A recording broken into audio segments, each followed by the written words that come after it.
world moves at a fast pace, and news breaks with the same speed. Sometimes you find the news, and sometimes the news finds you. All stations can keep up. At Adaba FM, we'll not only give you news at the speed of nanosecond, but we'll also break it down with up-to-date analysis, informed opinions, and distinct professionalism. That's why you love us. Adaba 88.9 FM, your go-to station. The time is 3 o'clock.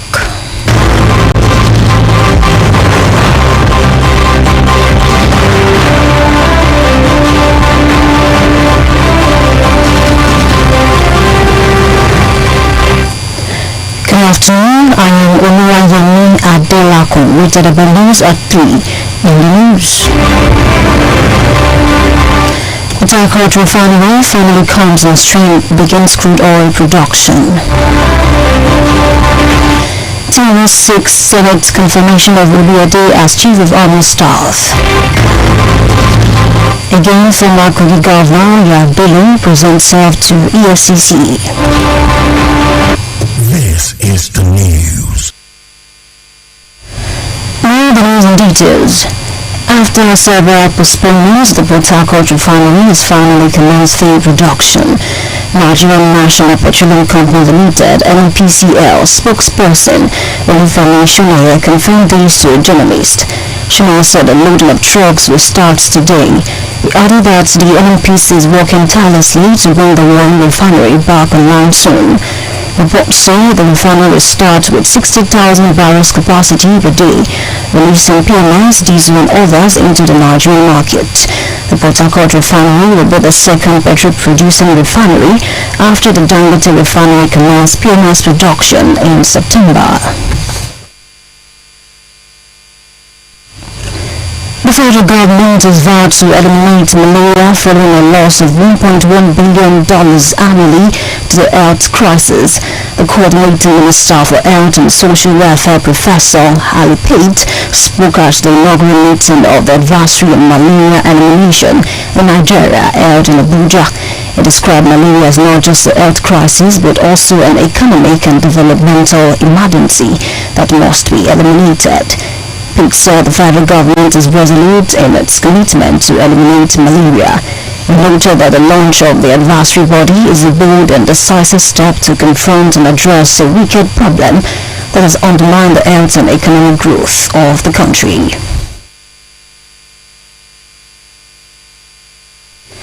President Bola Ahmed Tinubu has urged the Senate to consider and confirm examination of the acting Chief of Army Staff, Lieutenant General Olufemi Oluyede, for appointment as substantive Chief of Army Staff. Tinubu's letter of request was read at plenary by Senate President Godswill Akpabio. The President had appointed Oluyede as the acting Chief of Army Staff following the demise of Lieutenant General Tarid Abiodun Labaja, who held the position. The letter reads that Lieutenant General Oluyede has been serving diligently in an active capacity since his appointment. It has that he has displayed exceptional leadership, professionalism, and unwavering commitment to the security and continued stability of the nation and the progress of our armed forces. The Chief of the Air Staff, Air Marshal Hassan Abubakar, has said the success of the Nigerian Air Force is deeply rooted in the professionalism, dedication, and discipline within the personnel. Abubakar spoke at the opening of the 4th Quarter Conference of Air Warrant Officers and Regimental Sergeant Majors of Nigerian Air Force Unit in Abuja. He described the Air Warrant Officers and Regimental Sergeant Majors as the backbone of the service, the guardians of its customs and values, and the mentors of airmen and airwomen. The Nigerian Air Force boss said that senior non-commissioned officers played critical role in supporting commanders to enforce service discipline and promote regimentation across units. You are listening to Adaba News at 3 on 80.9 FM Akura, transmitting from Ilamoki. After the break, again, former Kogi Governor Adaba presents self to EFCC. Details in the second part of the bulletin. Please join us again. We'll be right back.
for joining us again. For news updates and live streaming, visit our website www.adaba89.fm or download the Adaba FM app on Google Play Store. You can be part of us on our social media platforms www.facebook.com/AdabFM80.9 on Facebook, at Adaba889FM on Instagram and X, as well as Adaba FM TV on YouTube. You can provide us information via email newsroom at Adaba889.fm. To the rest of the bulletin, Ekiti State Governor Biodun Banji has called on government-owned higher institutions to adopt innovative approach and explore alternative funding sources to reduce reliance on government financial support. The governor made the appeal in Ekiti during his declaration as a UI Art 75 ambassador by the University of Ibadan's management team, led by the Vice Chancellor Professor Kayode Adeba. Governor Banji urged academic institutions to devise creative strategies for generating additional revenue to sustain their academic and operational activities. He expressed gratitude for the recognition, describing it as an inspiration to strive harder and uphold the values that earned him the accolade.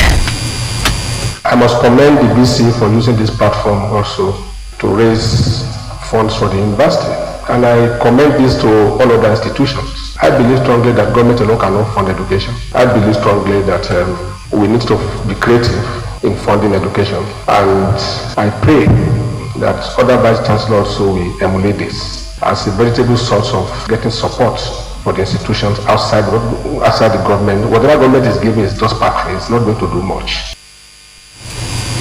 Earlier, Professor Kayode Adeba praised the governor's impactful leadership and commitment to public service. Your expertise and experience across different levels of political engagement has enabled you to serve our dear country meritoriously, amassing invaluable experiences in governance and administration. Your election as a governor during the 2022 Ekiti State gubernatorial election came as a testament of your profound experiences that you have gathered over the years and the confidence that is reposed in you by the good people of Ekiti State. That was the Vice Chancellor of the University of Ibadan, Professor Kayode Adeba. Imo State Governor Hope Uzodinma has approved the implementation of the 70,000 naira minimum wage for the state workers. He also announced the payment of outstanding gratuities to retirees from local and state government will commence today. The governor also planned to review pension allowances upward after completing the ongoing pension audit. The decision followed a report submitted by the Implementation Committee, which comprised representatives from the NLC, TUC, Joint Union Negotiating Council and the state government after a 2-day marathon meeting. The governor assured of the commitment of his administration to make Imo workers happy and to ensure that pensioners who invested their youthful energy in serving the state are adequately rewarded. Immediate past governor of Kogi State, Bello, has again honored the invitation of the Economic and Financial Crimes Commission, EFCC, over alleged misappropriation of funds. Bello went to the EFCC office with his lawyers on Tuesday following the Supreme Court judgment which dismissed state's case on the constitutionality of the Anti-Grafts Agency.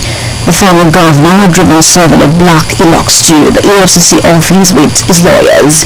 At the last hearing, the EFCC sought for adjournment till November the 27th in the fresh case it instituted against Bello, saying the 30 days window was still running for the summons earlier issued. To end, Adaba News Art 3, a recap of our top stories.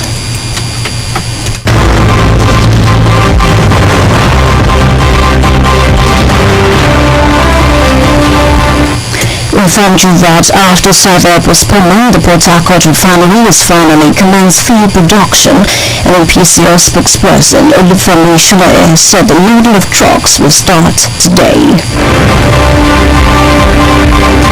Also informed that President Bola Ahmed Tinubu has urged the Senate to consider and confirm his nomination of the Acting Chief of Army Staff, Lieutenant General Olufemi Oluyede, for appointment as Substantive Chief of Army Staff.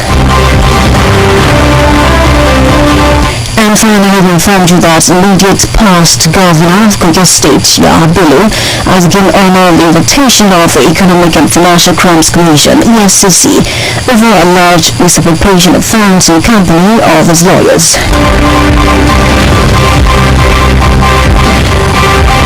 That's Adaba News at 3, as edited by Lasso Kami, Ilujoba. I am Iroyin Adaba. So thank you for listening and good afternoon.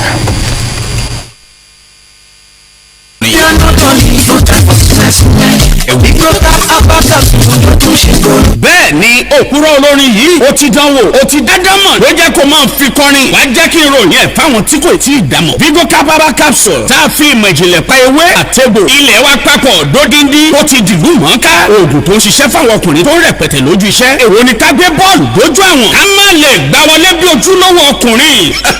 Vigo Capaba capsule ọ̀nà àbáyọ ìpín kákáká ìbìtì kákáká ìbìtì tó gbójúgbóyà nìkan ló lè dátọ́ lẹ́nu ìgbín. gbogbo ọkùnrin tó lo Vigo Capaba capsule nìkan ló lè ròyìn bó ṣe jogun mọ́lá nìkan ló lè ròyìn ogun ìjàyè. gbogbo ọkùnrin tí ò fẹ́ gbóúnjẹ alẹ́ ìfẹ́ lòmíì jẹ́ ó yẹ ẹ lọ sí gbogbo ilé ìtajà oògùn tó jójúlówó chemist and pharmacy lágbègbè iléeṣẹ́ Ayoaba Health Limited ló ń fi ìmọ̀ ìjìnlẹ̀ pa ewé àti egbò ilẹ̀ wa papọ̀ fún àwọn ọkùnrin nìkan. fún ẹ̀kúnrẹ́rẹ́ àlàyé ẹ pè sórí 003-860-6858 lẹ́ẹ̀kan sí 003-860-6858.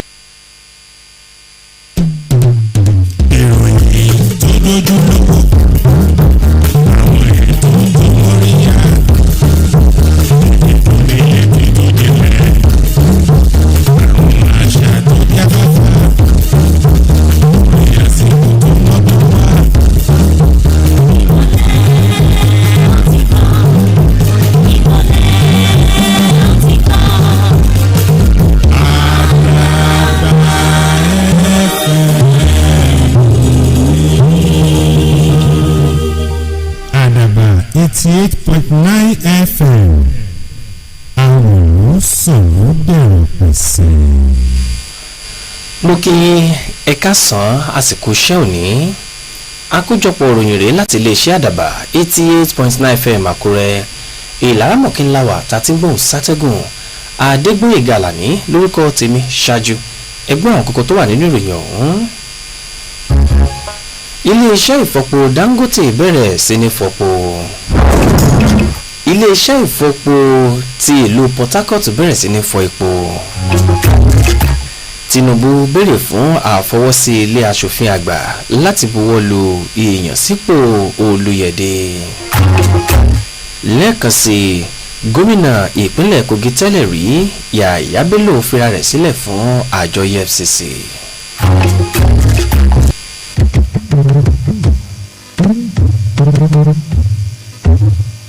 ìròyìn kalẹ̀ Àdàbà 88.9 FM là ń gbọ́. lẹ́yìn gbogbo ìgbésẹ̀ òṣùgùdùgùdù dáwáíwáí iléeṣẹ́ ìfọpo ilẹ̀ tó wà ní Port Harcourt ti bẹ̀rẹ̀ sí ní fọ epo. iléeṣẹ́ tó ń pọnpo nílẹ̀ yìí NNPC agbẹnusọ rẹ̀ Olúfẹ́mi Ṣónẹ́yẹ ló fìdí ọ̀rọ̀ náà múlẹ̀ fáwọn oníròyìn. Ṣónẹ́yẹ ní àwọn ọkọ̀ àjàgbé aképo yóò bẹ̀rẹ̀ sí ní pọn epo náà bẹ̀rẹ̀ látòní lọ. ó tún wá jẹ́ kó di mímọ̀ wípé iléeṣẹ́ epo pọ̀lẹ̀ yìí ló ń ṣiṣẹ́ takuntakun láti lè rí wípé iléeṣẹ́ ìfọpo eléyìí tó wà ní Warri bẹ̀rẹ̀ sí ní ṣiṣẹ́ láìpẹ́. ìròyìn jẹ́ kó di mímọ̀ wípé iléeṣẹ́ ìfọpo ọ̀hún òun ni yóò bẹ̀rẹ̀ 1,160 àgbá epo lójoojúmọ́ nínú èyí tí epo dísù àti àwọn nǹkan míì bẹ́ẹ̀ yóò bọ́ sọ́jà láti iléeṣẹ́ ìfọpo náà. iléeṣẹ́ ìfọpo Port Harcourt náà inú jẹ́ ẹlẹ́ẹ̀kejì rẹ̀ tí ó bẹ̀rẹ̀ sí ní mọ́ fọpo lẹ́yìn iléeṣẹ́ ìfọpo Dangote tó ti bẹ̀rẹ̀ nínú oṣù kẹsàn-án. ó jẹ́ ọ̀kan lára àwọn iléeṣẹ́ ìfọpo mẹ́ta ọ̀tọ̀ọ̀tọ̀ eléyìí tíjọba àpapọ̀ ní ti iléeṣẹ́ ìpọnpọlẹ̀ yìí sì ń darí. ìjọba àpapọ̀ ti jẹ́jẹ́ láti fòpin sí ọ̀ràn ibà ọ̀rẹ̀rẹ̀ bó ṣe jẹ́ wípé kò dín ní bílíọ̀nù kan owó dọ́là ó ní wọ́n run sórí ààrùn náà lọ́dọọdún. ẹni tó jẹ́ mínísítà torí sọ̀rọ̀ ètò ìlera àtìgbáyégbádùn àwùjọ ọ̀jọ̀gbọ́n àlèpàtẹ ló fọ̀rọ̀ náà léde níbi ìpàdé ìdásílẹ̀ àjọ tí yóò mọ bójútó ìgbésẹ̀ fífòpin sí àrùn ibà ọ̀rẹ̀rẹ̀ náà. ìpàdé ọ̀hún ló wáyé nílùú àbújá. ó ṣàlàyé ibà ọ̀rẹ̀rẹ̀ gẹ́gẹ́ bí ohun tí kò kàn mọ́ dúnkòkò lájà mọ́ ètò ìlera nìkan ṣùgbọ́n ó jẹ́ eléyìí tó ń yẹpẹrẹ ìdàgbàsókè ọrọ̀ ajé orílẹ̀-èdè nàìjíríà eléyìí tó sì yẹ kí wọ́n wá nǹkan láti fòpin sí kólójú tó sẹpẹ́. pàtẹ ní ṣíṣe àgbékalẹ̀ ìgbìmọ̀ tí yóò mọ rí sí fífòpin sí ibà ọ̀rẹ̀rẹ̀ náà ló jẹ́ ọ̀kan lára àwọn ìgbésẹ̀ láti lè mú kí ìdàgbàsókè kó bá ọrọ̀ ajé orílẹ̀-èdè nàìjíríà torí owó tí wọ́n run sórí ẹ̀ ó ti pọ̀jù kà sí nǹkan lọ. ààrẹ bọ́lá tinubu ti rọ ilé aṣòfin àgbà láti buwọ́ lu orúkọ ọ̀gágun olúfẹ́mi olúyẹdé gẹ́gẹ́ bí ojúlówó ọ̀gágun yányán àwọn ọmọ ogun orílẹ̀ lórílẹ̀‐èdè yìí. ìwé ẹ̀bẹ̀ eléyìí tí tinubu fi léde síwájú ilé aṣòfin ọ̀hún náà ni ààrẹ ilé aṣòfin àgbà Godswill Akpabio ló kà jáde. ààrẹ jẹ́ kó di mímọ̀ wípé ìyànsípò olúyẹdé gẹ́gẹ́ bí adelé ọ̀gá àgbà yányán ọmọ ológun orílẹ̀ lẹ́yìn tí ọ̀gágun eléyìí tó gbé kúrúgàjà Taoreed Abiodun Lágbájá tó ti lọ ó jẹ́ kó di mímọ̀ wípé ó jẹ́ ẹ̀rí mọ́ jẹ́mìnìṣó wípé olúyẹdé yóò ṣe takuntakun ju ti àwọn tó ti wà lẹ́yìn rẹ̀ lọ. ìwé ọ̀hún jẹ́ kó di mímọ̀ wípé lẹ́nu ìgbà péréte tí wọ́n ti yan olúyẹdé gẹ́gẹ́ bí adelé ọ̀gágun orílẹ̀ yányán ó ló ti ṣe gudugudu méje òyàyà mẹ́fà àti wípé ọgbọ́n ìmọ̀ọ́ṣe rẹ̀ àti ìfọkànjẹ́ rẹ̀ láti lè sin orílẹ̀-èdè nàìjíríà àti láti lè mú kọ́nà tó ń kojú ètò ààbò orílẹ̀-èdè yóò rògbòn gbàgbé inú jẹ́ ìrímọ̀ jẹ́mìnìṣó wípé olúyẹdẹ kájú òṣùwọ̀n. ààrẹ ilé aṣòfin àgbà Godswill Akpabio wá fi ìwé ọ̀hún ṣọwọ́ sí ìgbìmọ̀lé tó rí sọ̀rọ̀ ọmọ ogun orílẹ̀ láti ṣe àwòfín ẹ̀ àti láti jábọ̀ padà fún ilé aṣòfin ọ̀hún láìpẹ́. adarí ológun ojú òfurufú Hasan Abubakar ti sọ lásọyọ wípé àṣeyọrí àwọn ọmọ ológun ọ̀hún kò sẹ̀yìn ọgbọ́n ìmọ̀ọ́ṣe àfọkànjìn àti ẹ̀kọ́ wọn eléyìí tí wọ́n fi ń lò gbà. Abubakar fọ̀rọ̀ náà léde níbi ìṣíde ìṣíkẹrin ìpàgọ́ àwọn àgbà ọ̀jẹ̀ ológun ojú òfurufú ọ̀hún tó wáyé l'Àbújá. ó ṣàlàyé àwọn àgbàjọ ológun náà gẹ́gẹ́ bí igi lẹ́yìn ọgbà àjọ ọ̀hún bó ṣe jẹ́ wípé ọ̀pọ̀lọpọ̀ ìgbà ó ní wọn ò sùn tí wọn ò sì wo láti lè mú kí àwọn ológun orí ilẹ̀ àwọn ológun ojú òfurufú kí wọ́n dó dáadáa. ó wáá rọ̀ wọ́n láti jáwé sóbì ìṣọwọ́ ṣiṣẹ́ wọn láti lè mú kí àyípadà ńláńlá eléyìí tí ó túmọ̀ sí àṣeyọrí rere kó bá iléeṣẹ́ ológun ojú òfurufú àti ìṣọwọ́ ṣiṣẹ́ wọn. bẹ́ẹ̀ bá ṣe ń darapọ̀ mọ́ wa àkójọpọ̀ ìròyìn lẹ́ ń gbọ́ lọ́wọ́ láti iléeṣẹ́ àdàbà 88.9 FM Àkúrẹ́. bàbá padà dé àjẹkù di mímọ̀ fún yín wípé gómìnà ìpínlẹ̀ Kogi tó kó gbá wọlé Yàyà Bello ti fira rẹ̀ sílẹ̀ fún àjọ tó ń dàgbòrò máwọn tó bá ṣòwò lókùmọ̀kùmọ̀ EFCC ẹ̀mọ́ yìí kò ń bẹ̀ àdàbà yìí wù yẹ́. Àdàbà rédíò la ó máa gbọ́, ìkànnì yìí ó la ó máa gbọ́. Ìròyìn àsìkò kápolówó ọjà, àwọn ètò àtàtà tó lóyìn tó ládùn. Kárọ̀ nílẹ̀ tí àṣà àgbáyé bá Àdàbà rédíò. Àdàbà rédíò la ó máa gbọ́. Adaba 88.9 FM awòlú sọ̀lú dẹ̀rọ̀ pẹ̀sẹ̀. ẹ kú kalẹ̀ ẹ sì kú etí gbọ́ròyìn fúnròyìn lákọ̀tún ẹ kàn sí wa ní www.adaba889.fm tàbí kẹ́ ẹ ṣàkálẹ̀ Adaba FM app ní Google Play Store. bákan náà lè bá wa dọ̀rẹ́ ní www.facebook.com/adabafm88.9 Adaba 889 FM láwà lójú òpó Instagram àtàlágbélébù Twitter wa. Adaba FM TV ńlá tàgbò mọ́lẹ̀ sí lójú òpó YouTube. bẹ́yìn bá wá níròyìn kan tẹ́ ẹ fẹ́ fi tó wa létí ẹ tẹ àtẹ̀jíṣẹ́ ránṣẹ́ sí wa ní newsroom@adaba889.fm. abójòkì ìgbénu ṣàìròyìn ń tẹ̀ síwájú. gómìnà ìpínlẹ̀ Èkìtì Bíọ́dún Oyèbánjí ti ké sí àwọn ilé ẹ̀kọ́ gíga tó jẹ́ ti ìjọba láti dá ọgbọ́n àtinúdá láti lè mọ pawó wọlé sásùnwọ̀n ara wọn. gómìnà fọ̀rọ̀ náà léde lákòókò tí ìgbìmọ̀ àwọn aláṣẹ ilé ẹ̀kọ́ gíga fásitì tìlú Ìbàdàn eléyìí tí ọ̀gá àgbà yẹn ilé ẹ̀kọ́ ọ̀hún Káyọ̀dé Adébọ̀wálé tí wọ́n ṣe sí láti lè fi àmì ẹ̀yẹ UI at 75 ambassador dá lọ́lá nílùú Adó Èkìtì. gómìnà Oyèbánjí rọ àwọn ilé ẹ̀kọ́ gíga náà láti máa lo ọgbọ́n àtinúdá pawó wọlé fúnra wọn kí wọ́n mọ̀ sì ṣe máa rọ̀gbọ̀kúlé owó ilé tíjọba bá fi sọwọ́ sí wọn. Ó jẹ́ ó dúpẹ́ gidigidi lọ́wọ́ ilé ẹ̀kọ́ gíga fásitì tìlú Ìbàdàn fún kíka òun yẹ fún irú ipò bẹ́ẹ̀ àti wípé yóò jẹ́ èrèdí iṣẹ́ takuntakun ilé tó ń ṣe àti wípé yóò jẹ́ kóríyá fóun láti lè tún ṣe ju ti tàtẹ̀yìnwá lọ. Ṣáájú àkókò náà ọ̀jọ̀gbọ́n Káyọ̀dé Adébọ̀wálé gbóríyìn gidigidi fún gómìnà Oyèbánjí fún ìlànà ìdarí rẹ̀ àti ìfẹ́nu rẹ̀ láti lè mú káyé rọ̀gbọ̀ fáwọn ènìyàn nípínlẹ̀ náà. Gómìnà ìpínlẹ̀ Imo Hope Uzodinma ti buwọ́ lu ìfẹsẹ̀múlẹ̀ 70,000 owó náírà gẹ́gẹ́ bí owó oṣù tó kéré jùlọ fáwọn òṣìṣẹ́ nípínlẹ̀ náà. Ó kéde owó oṣù tó kéré jùlọ ọ̀hún wípé wọn yóò bẹ̀rẹ̀ sí ní mọ̀ san àti wípé bẹ̀rẹ̀ láti òní lọ àjẹsílẹ̀ owó àjẹmọ́nú àwọn òṣìṣẹ́ fẹ̀yìntì wọn yóò bẹ̀rẹ̀ sí ní mọ̀ san. Gómìnà ọ̀hún tún jẹ́jẹ́ láti ṣàtúngbéyẹ̀wò àjẹmọ́nú àwọn òṣìṣẹ́ fẹ̀yìntì láti lè rí wípé wọ́n gbáyé gbẹdẹmukẹ sí i.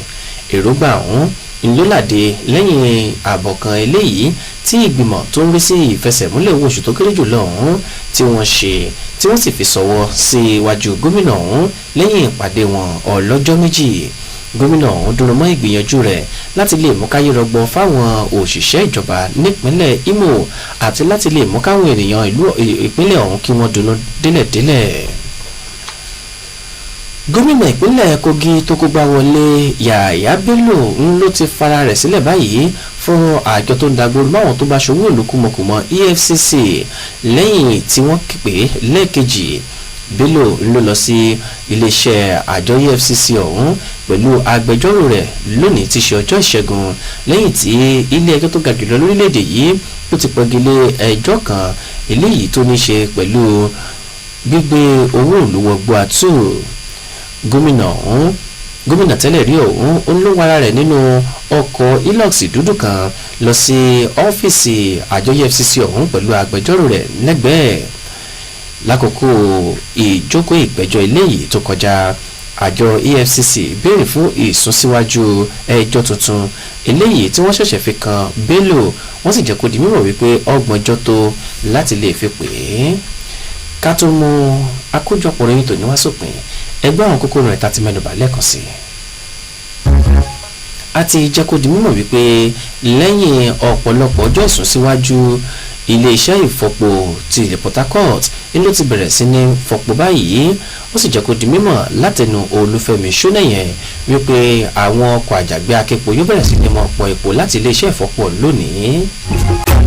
Ààrẹ Bọ́lá Tinubu láti jẹ́ kó di mímọ̀ wípé ó rọ ilé aṣòfin àgbà láti buwọ́lu èèyàn sípò adelé ọ̀gágun yanyan ọmọ ogun orí ilẹ̀ ìyẹn Olúfẹ́mi Olúyẹdé láti rí wípé ó di ọ̀gágun ọ̀hún nítòótọ́. Bákan náà la sì ti jẹ́ kó di mímọ̀ wípé gómìnà ìpínlẹ̀ Kogi tó kógbá wọlé Yàyà Bello ló ti jẹ́ pé àjọ tó ń dàgbòrò máwọn tó bá ṣòwò olùkúmọkùmọ ní bó ti ṣe fẹsẹ̀ ara rẹ̀ lọ sí olúléeṣẹ́ àjọ EFCC ọ̀hún pẹ̀lú agbẹjọ́rò rẹ̀ lẹ́yìn rẹ̀. Èyí ló pin àkójọpọ̀ ròyìn wa tòní láti iléeṣẹ́ Àdàbà 88.9 FM Àkúrẹ́. Ọlásùnkànmí elújọba lólótú ròyìn Adébóyèga Àlàní lórúkọ tèmi mú kí ẹkùṣẹ́ látàárọ̀ àníjẹun tí ò tẹ́ wa lọ́rùn.